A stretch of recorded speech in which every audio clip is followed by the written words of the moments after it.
So I chose to join the RAF as it provides a really varied career that offers opportunities through training and travelling to develop yourself for the future. I'm Harry and I'm an Air Traffic and Weapons Controller Sergeant in the Royal Air Force. So we work with primary radar systems and secondary radar systems similar to what the civilians use. This is all fed into the tower where we have radar equipment, and we also use specialist communication systems to communicate with the airborne assets.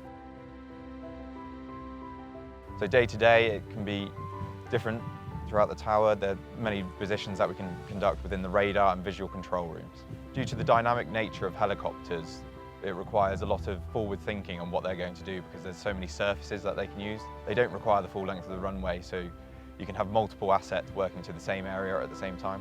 So you need to have a good understanding of the different types of aircraft that you work with due to you're having to coordinate them regularly, so you need to know their relative airspeeds just to make sure that you can keep your separation distance, and there's pertinent safety implications for some aircraft due to the nature of their gear.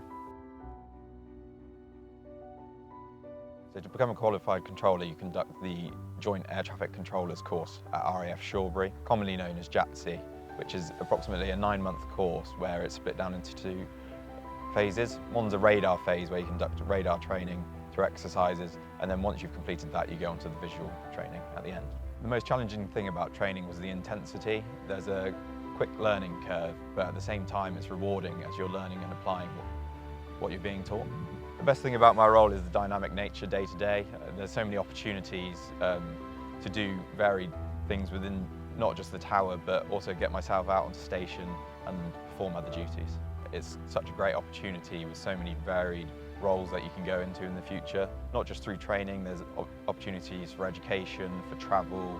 Myself, I've been away to Germany and Scotland, varied locations through the RAF.